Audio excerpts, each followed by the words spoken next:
Thumbelina by Hans Christian Andersen. Once upon a time there was a woman who very much wanted to have a little tiny child, but didn't know where she could get one from. So she went to an old witch and said to her, "I do so want to have a little child. Will you kindly tell me where I can get one?" "Oh, we can manage that," said the witch. "There's a barley corn for you. It isn't the kind that grows in the farmer's fields, or that the chickens have to eat. Just put it in a flower pot, and you shall see what you shall see." "That's a charming flower," said the woman, and gave it a kiss on its pretty red and yellow petals. But just as she kissed it, the flower gave a loud crack and opened. You could see it was a real tulip, only right in the middle of it, on the green stool that is there, sat a tiny little girl, as delicate and pretty as she could be. But she was only a thumb joint long, so she was called Thumbelina. She was given a splendid lacquered walnut shell for a cradle, blue-violet leaves for mattresses, and a rose leaf for a counterpane. There she slept at night, but in the daytime she played about on the table, where the woman had put a plate, round which she put a whole wreath of flowers with their stalks in the water. And on the water floated a large tulip leaf on which Thumbelina could sit and sail from one side of the plate to the other. She had 2 white horsehairs to row with. It was really beautiful to see her. She could sing, too, oh, so delicately and prettily as no one had ever heard. One night, as she lay in her pretty bed, a horrid toad came hopping in at the window, which had a broken pane. The toad was ugly and big and wet, and hopped right down on the table where Thumbelina lay asleep under her rose leaf. "That would make a lovely wife for my son," said the toad. So he took hold of the walnut shell where Thumbelina slept, and hopped off with her, through the window and down into the garden. Through it flowed a big broad stream, but just at the edge it was marshy and muddy, and there the toad lived with her son. Ugh, he was ugly and horrid too, just like his mother. "Quawks, quawks, crick, crick," was all he could say when he saw the pretty little girl in the walnut shell. "Don't talk so loud, you'll wake her," said the old toad, "and she might run away from us now, for she's as light as a swan's down feather. We'll put her out in the river on one of those broad water lily leaves. It'll be like an island for her, she's so little and light. She can run about there while getting the drawing room under the mud ready for you two to make your home in." There were a great many water lilies growing out into the stream, with broad green leaves that looked as if they were floating on the water, and the leaf that was the furthest out was also the biggest of all. To this leaf the old toad swam out and put the walnut shell with Thumbelina on it. The poor little wretch woke up very early in the morning, and when she saw where she was, she began to cry, oh, so bitterly, for there was water all around the big leaf, and she couldn't possibly get to land. The old toad stayed down in the mud and set about decorating her room with rushes and yellow water lily buds, so as to make it nice and neat for her new daughter-in-law, and then she swam out with her ugly son to the leaf where Thumbelina stood. They were going to fetch her pretty bed and put it up in the bridal chamber before she came there herself. The old toad curtsied low in the water before her and said, "I present my son to you. He is going to be your husband, and you will have a delightful life with him down in the mud." "Quawks, quawks, rick, cakes," was all the son could say. So they took the beautiful little bed and swam off with it, while Thumbelina sat all alone on the green leaf crying, for she didn't want to live with the horrid toad or her ugly son for a husband. The little fishes swimming beneath the water had seen the toad and heard what she said, so they put their heads up. They wanted to see the little girl. But as soon as they saw her, they thought her so pretty that it grieved them very much to think she had to go down to the ugly toad. No, that could never be. So they swarmed together down in the water, all around the green stalk that held the leaf she was on, and gnawed it through with their teeth, so the leaf went floating down the stream and bore Thumbelina far, far away where the toad could not go. Thumbelina sailed past many places, and the little birds in the bushes saw her and sang, "What a pretty little maid!" the leaf floated further and further away with her, and thus it was that Thumbelina went on her travels. A beautiful little white butterfly kept flying round her, and at last settled on the leaf, for it took a fancy to Thumbelina, and she was very happy, for now the toad could not get at her, and everything was beautiful where she was sailing. The sun shone on the water and made it glitter like gold. She took her sash and tied one end of it to the butterfly, and the other end she fastened to the leaf, and it went along much faster with her, for of course she was standing on the leaf. Just then a large cockchafer came flying by and caught sight of her, and in an instant he had grasped her slender body in his claws and flew up into a tree with her. But the green leaf went floating downstream, and the butterfly with it, for she was tied to the leaf and could not get loose. Goodness, how frightened poor Thumbelina was when the cockchafer flew up into the tree with her. But she was most of all grieved for the pretty white butterfly, which she had tied to the leaf, for unless it got loose it would starve to death. However, the cockchafer cared nothing about that. He alighted with her on the largest green leaf on the tree and gave her honey out of the flowers to eat, and told her she was very pretty, though she wasn't in the least like a cockchafer. Later on, all the other cockchafers that lived in the tree came and paid calls. They looked at Thumbelina, and the young lady cockchafers brushed their feelers and said, "Why, she's only got 2 legs, a wretched sight. She's got no feelers," they said. "She's quite thin in the waist, dreadful. She looks just like a human being, how ugly she is," said all the lady cockchafers. Yet Thumbelina was as pretty as could be, and so thought the cockchafer who had carried her off. But when all the rest said she was horrid, he came to think so too at last, and wouldn't have anything to do with her. She could go wherever she chose. They flew down from the tree with her, and put her on a daisy, and there she sat and cried because she was so ugly that the cockchafers wouldn't keep her. And yet she was the prettiest thing you could imagine, and delicate and bright like the loveliest rose leaf. All the summer through, poor Thumbelina lived quite alone in the big wood.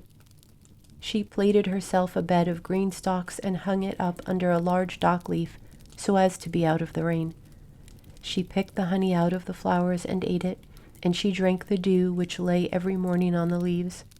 There she spent the summer and the autumn, but then came winter, the long cold winter. All the birds had sung so prettily to her, flew their way. The trees and flowers withered, and the big dock leaf under which she had lived rolled up and turned to nothing but a yellow dry stalk, and she was terribly cold, for her clothes were in rags, and she herself was so little and delicate. Poor Thumbelina, she was like to be frozen to death. Then it began to snow, and every snowflake that fell on her was just as when anybody throws a whole shovelful on any of us, for we are big, and Thumbelina was only an inch high, so she wrapped herself up in a dead leaf, but there was no warmth in it, and she shivered with cold. Just outside the wood where she was now lay a large cornfield, but the corn had long been off it, and only the bare dry stubble stuck out of the frozen ground. This was like a whole forest for her to get through, and oh, how she did shiver with cold. At last she came to a field mouse's door, which was a little hole down among the stubble. There the field mouse lived snug and happy, with a whole room full of corn, a lovely kitchen and dining room. Poor Thumbelina went up to the door just like any little beggar girl, and asked for a little bit of barley corn, for she hadn't had anything whatever to eat for 2 days. "Poor little thing," said the field mouse, who was at heart a kind old field mouse. "You come into my warm room and have dinner with me." And as she had taken a liking to Thumbelina, she said, "You can stay the winter with me, and welcome, only you'll have to keep my room nice and clean and tell me stories, for I'm very fond of them." And Thumbelina did as the kind old field mouse asked, and had a very pleasant time of it. "We shall soon be having a visitor," said the field mouse. "My neighbor calls on me every weekday. He's even better housed than I am. His rooms are big, and he goes about in such a beautiful black velvet coat. Ah, if only you could get him for a husband. You would be well set up, but he can't see. Mind and tell him the very prettiest stories you know." But Thumbelina didn't care much about this. She didn't want to marry the neighbor, for he was a mole. He came and paid a call in his black velvet coat.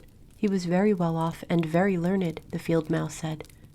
The field mouse said his mansion was more than 20 times the size of hers, and he was very well informed. But he didn't like the sun and the pretty flowers and abused them, for he had never seen them.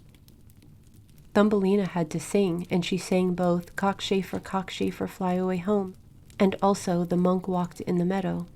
And the mole fell in love with her for her pretty voice, but said nothing about it, for he was a very cautious man. He had recently dug a big passage through the earth from his house to theirs, and gave the field mouse and Thumbelina leave to walk there whenever they liked, but he begged them not to be frightened at the dead bird that lay in the passage. A whole bird with beak and feathers, which had certainly been dead only a little time at the beginning of the winter, and was now buried just where he had made his passage. The mole took a bit of touchwood in his mouth, for that shines like fire in the dark, and went in front and lighted them along through the long dark passage. And when they got to where the dead bird lay, the mole pushed his broad back against the ceiling and lifted the earth so that there was a big hole which let in the light. In the middle of his floor lay a dead swallow with its pretty wings close against its sides, and its legs and head down among its feathers. The poor bird had certainly died of cold. Thumbelina was very sorry for it. She was fond of all the little birds that had sung and twittered so prettily to her all the summer long. But the mole kicked it with his short leg and said, "He won't be squeaking any more. It must be wretched to be born a little bird. Thank God none of my children will be like that. A bird has nothing to do but twit-twit and is bound to starve to death in winter." "Yes, you may well say so as a reasonable man," said the field mouse. "What has the bird to show for all its twit-twit when the winter comes? Why, it has to starve and freeze, and yet they're so proud about it."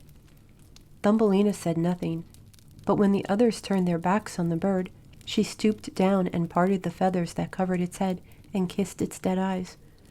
"Perhaps this was the one that sang to me so prettily in the summer," she thought. "What a lot of pleasure it gave me, the dear little bird." The mole now stopped up the hole through which the daylight shone in, and saw the lady's home. But that night Thumbelina couldn't sleep at all, so she got out of bed and plaited a nice large coverlet of hay and carried it down and spread it about the dead bird, and then she lay some soft cotton wool she had found in the field mouse's room on the bird's sides, so that it might lie warmly on the cold ground. "Farewell, you pretty little bird," said she. "Farewell, and thank you for your lovely singing in the summer, when all the trees were green and the sun shone so hot on us." She laid her head against the bird's heart and got quite a fright all at once, for it seemed as if something was knocking inside. It was the bird's heart. The bird was not dead. It was only in a swoon, and now that it was warmed, it came to life again. In autumn, you know, all the swallows fly away to warm countries. But if there is one that lags behind, it gets frozen, so that it tumbles down quite dead and lies where it fell, and the cold snow covers it over. Thumbelina really shivered, so frightened was she, for the bird was enormously big compared with her, who was only an inch high. But she took courage and laid the cotton wool closer to the poor swallow, and folded a peppermint leaf that she had for her own counterpane, and put it over the bird's head. Next night she stole down to it again, and this time it was quite alive, but so weak that it could only open its eyes for a second, and look at Thumbelina, who stood there with a bit of touchwood in her hand. For other light she had none. "Thank you, pretty little child," the sick swallow said to her. "I've been beautifully warmed. Soon I shall get back my strength and be able to fly about again in the warm sun outside." "Oh," said Thumbelina, "but it's dreadfully cold outside, snowing and freezing. You must stay in your warm bed. I'll nurse you, be sure." Then she brought the swallow some water in the leaf of a plant, and it drank, and told her how it had hurt its wing on a thorn bush, and so couldn't fly as well as the other swallows when they sent out to fly far, far away to the warm countries. At last it had fallen to the ground, but it couldn't remember any more and didn't know in the least how it got to where it was. All the winter it stayed down there, and Thumbelina was very kind to it and got very fond of it. But neither the mole nor the field mouse heard anything whatever about it. They disliked the poor wretched swallow. As soon as spring came and the sun's warmth got into the ground, the swallow said goodbye to Thumbelina, who opened the hole which the mole had made above. The sun shone in delightfully, and the swallow asked if Thumbelina would not come with it. She could sit on its back, and they would fly away onto the green wood. But Thumbelina knew it would grieve the old field mouse if she left her like that. "No, I can't," said Thumbelina. "Goodbye. Goodbye, you kind, pretty maid," said the swallow, and flew out into the sunshine. Thumbelina stood looking after it, and the water stood in her eyes, for she was very fond of the poor swallow. "Twit, twit," sang the bird, and flew off into the greenwood. Thumbelina was very unhappy. She got no chance to go out into the warm sunshine because the corn that had been sown in the field over the field mouse's house was grown tall and made a thick forest for the poor little maid, no more than an inch high. "This summer you must make your trousseau," the field mouse told her, for their neighbor, the tiresome mole in the black velvet coat, had proposed to her. "You shall have both woolen and linen, something to sit in and to lie on when you are the mole's wife." So Thumbelina had to spin on the distaff, and the field mouse hired 4 spinners to spin and weave day and night. Every evening the mole called in, and they always talked about how when the summer was over the sun wouldn't be near as hot. Just now it was scorching the ground as hard as a stone. Ah yes, when the summer was over Thumbelina should be married. But she wasn't pleased at all. She didn't like the tiresome mole one bit. Every morning when the sun rose, and every evening when it set, she stole out the doorway, and there, when the wind parted the heads of corn, so that she could see the blue sky, she thought how bright and pretty it was outside, and longed to get another sight of the dear swallow. But he never came. He must certainly be flying far away in the beautiful greenwood. By the time autumn came, Thumbelina had all her trousseau ready. "In 4 weeks' time you shall be married," the field mouse told her. But Thumbelina cried and said she wouldn't marry the tiresome mole. "Rubbish," said the field mouse. "Don't be pig-headed or I'll bite you with my white teeth. It's a splendid husband you're getting. The queen herself hasn't the like of his black velvet coat. And a full kitchen and cellar he has too. Just you thank your maker for him." So the wedding was to be. Already the mole had come to fetch Thumbelina. She must go deep down underground and never come out in the warm sun, for he couldn't stand it. The poor child was bitterly grieved, for now she must bid farewell to the beautiful sunshine, which she had at least the chance of seeing from the field mouse's door. "Farewell, farewell, bright sun," she said, stretching her arms upwards and stepping a little way outside the field mouse's house, for now the corn was reaped, and only the dry stubble left. "Farewell, farewell," she said again, and threw her arms about a little red flower that grew there. "Give my love to the dear swallow for me, if you ever see him." Twit, twit sounded at the moment above her head. She looked up, and there was the swallow just flying by. He was overjoyed when he caught sight of Thumbelina, and she told him how she hated to have the ugly mole for a husband, and how she must live right down underground where the sun never shone. She couldn't help crying. "Cold winter is coming," said the swallow. "I am going to fly far away to the warm countries. Will you come with me? You can sit on my back, only tie yourself tight with your sash, and we'll fly far away from the ugly mole and his dark home, far over the mountains to the warm countries, where the sun shines fairer than here, and there is always summer and lovely flowers. Do fly away with me, you sweet little Thumbelina, who saved my life when I lay frozen in that dark cellar underground." "Yes, I will come with you," said Thumbelina. She got up on the bird's back, put her feet upon his outspread wings, tied her belt fast to one of his strongest feathers, and off flew the swallow high in the air over the forest and lake, high above the great mountains where the snow always lies, and where Thumbelina might have frozen in the cold air, but that she crept in among the bird's warm feathers, and only put her little head out to see all the beauty beneath her. At last they got to the warm countries. There the sun shone far brighter than here. The sky seemed twice as high, and on hedges and ditches grew the loveliest clusters of grapes, green and purple. In the woods grew oranges and lemons.